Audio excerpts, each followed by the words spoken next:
Hello there, Ian here, and wonderful to be with you once again on this beautiful morning. And I very much hope that this catches you well in health and in spirit.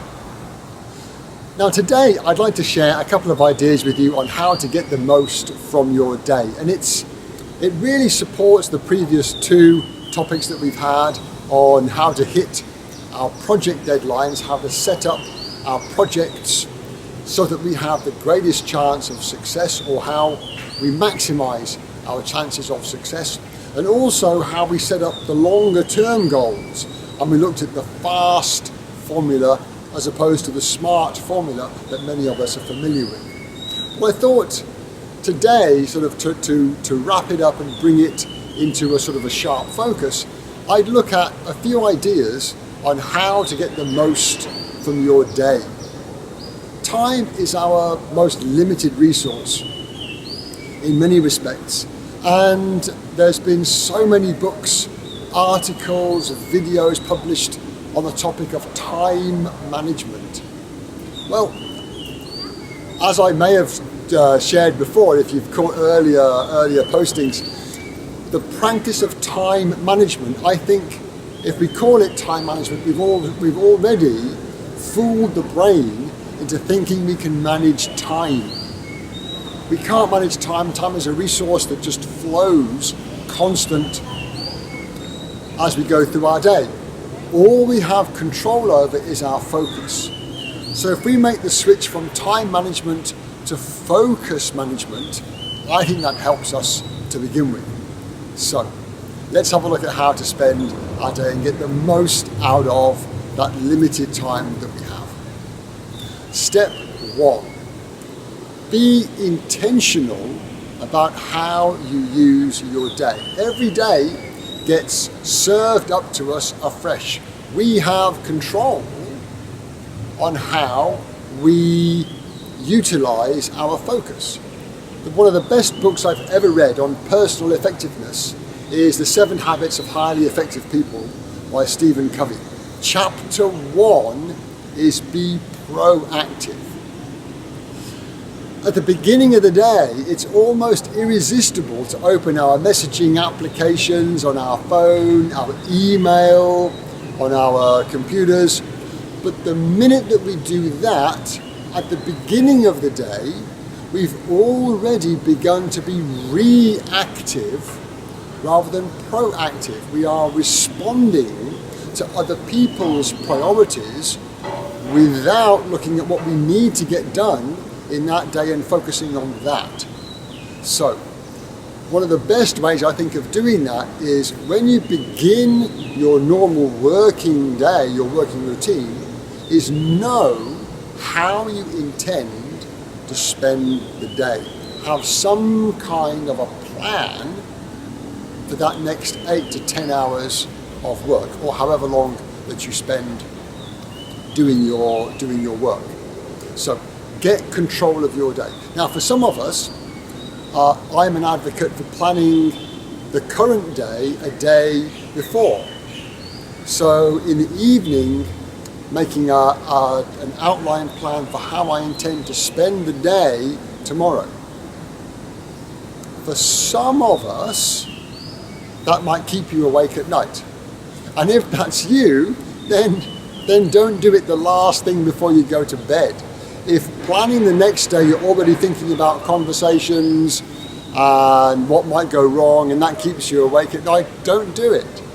Either do it earlier in the evening before you begin the evening slow down routine, or do it immediately before you leave work. At the office, if you work in an office, spend a few moments on planning the next day and then close up and go home. If you must do it at the beginning of the day, making your plan, then I encourage you to do it as early as possible, so that when you begin the actual practice of work, you have a pretty good idea on what your intentions are for the rest of the day. Wake up early, make that plan, and then as far as possible, work the plan through the day. So number one is be intentional about how you intend to use your day. Be proactive. Number 2, how much time should you spend on your most important priorities? Well, first of all, I guess the most important thing is, do you know what your priorities are? Yeah? Most of us have 2 types of work. We have the operational type work, answering emails, answering phone calls, talking to our colleagues, troubleshooting, helping them with their questions, and all that, for most of us, still needs to get done. If we're not careful, we can spend all day doing that stuff. We get to 3, 4 o'clock in the day and think, I've been busy, but what have I actually achieved? So there's that type of work, there's the busy type of work, and there's the important project type work, which might be delivering for a customer, it might be implementing a new system, it might be looking at research for new markets, new opportunities, doing some introspection on whether you still are in the right area for the business. All those types of things are project type focuses, which are different to the operational type work. So we have those 2 different sorts of work, the project work and the operational stuff. Steve Jobs famously spent 3 hours per day on his most important priority. And I think that is about right as a maximum amount to spend on your most important priority. Now, I read some research that concert musicians, the people that are professional musicians, practice around about 3 hours per day on their instrument. So the practice of actually playing the instrument took about 3 hours per day. And from what I read, practicing any more than that at a certain level didn't seem to improve performance that much. There was something about 3 hours that was round about right. And most of them practiced for about 90 minutes, then had a rest, had a nap, a bit of a sleep, and then did another 90-minute block after that, and then they did something else. So 3 hours, if you can, is around about the right amount for a maximum time to spend on your most important priority. The rest of the day you can spend with operational troubleshooting type work. So what's the minimum end? If you don't have that luxury of being able to spend 3 hours per day on the most important thing, then my bet or my suggestion is about 90 minutes, 1.5 hours spent on your most important priority should allow you to make progress throughout the week. And if you think about 1.5 hours per day, that's roughly a day per week of real productivity that you can put to your most important priority. So, number 1, be proactive, get control, be intentional about your day. Number 2, up to 3 hours per day on the most important priority. Number 3, when do you allocate that time? All right, is it in the morning, the afternoon, the evening? Well, some people say I do my best work at night, I'm a bit of a night owl, some people would say that. I would encourage, if I meet anybody for the first time and we're talking about productivity, I encourage anyone to do their most important work up front. The beginning of the day is normally the easiest to control. As you move through the day, other things can happen. There might be things that get in the way, and when you get to the afternoon or the evening, sometimes you don't have sufficient time, or you're in the wrong frame of mind to do the important work. Now, it's a bit like managing our focus is a little bit like spending money. Time and money are often linked together to be very similar. But if we think about it, many of us spend or many of us that want to save money spend first, and then we say we'll save what's left. So that at the beginning of the month or the week, we get our money and then we spend it and then save what's left. The only snag is there's often none left. There's always month at the end of the money. And time is very similar. If we spend our time throughout the day, often there's none left for the most important things. The best way to save money is whenever it comes in, allocate something up front for your savings and investments. Same thing with time. Each day gets served up. Put that most important priority, bank that early on the most important thing.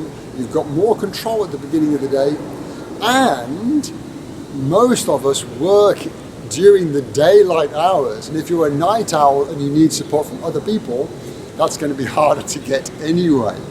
So for the most part, when to allocate that time, I would encourage you to do it early in the morning when you've got most control, and then save the rest of the day for the operational type issues. So be proactive, be intentional.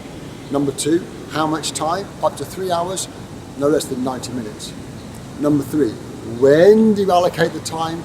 I would encourage you to do it as early as possible on the most important priorities. Lastly, and this sounds obvious, it's common sense, but my last point is consistency. Consistency in following through on work on your most important priorities. Now, if you're saying, well, that's common sense, I knew that anyway, of course. I'm pretty sure that you've heard it before. But it's amazing what us human beings are capable of if we put in consistent effort every day, every week, every month, and every year.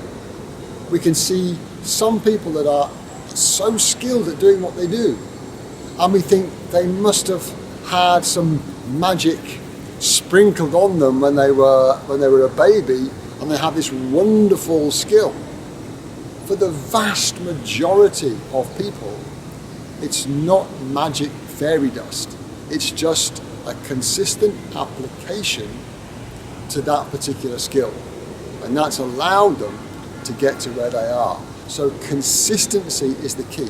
Even if it's 90 minutes a day, 90 minutes a day for 6 months allows you to do something that is outstanding and may turn the company around, may turn your life around, may turn a particular skill into something that you're okay at, to something that you're really good and proud of. Consistent action is the key to mastering something. Practice is the mother of skill. So consistency is the idea that underpins all of the previous ideas. Now, I'd like to end really on the ability that we all have. What I love about business and commerce and personal effectiveness is that it's a thinking person's game. If you take a great leader that you admire and look at the innate capabilities that they have versus what you have, there's no difference. We've looked for a leadership type gene for years, and we still can't find it. The gurus of business and commerce and leadership have no special magic that you don't have.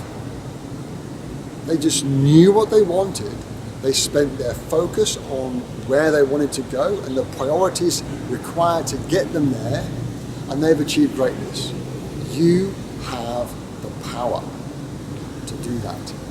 You may need some support and help along the way. If you'd like some tips on how to get that, then drop me a comment below and I can steer you to some literature, to some extra resources. You can even have a chat with me if you'd like. But what I'd like to make sure you understand is that we have the power, we have the capability. All we need to do is focus it in the right areas and we can achieve greatness. I really hope that did make sense, and I look forward to hearing from you and sharing with you again soon.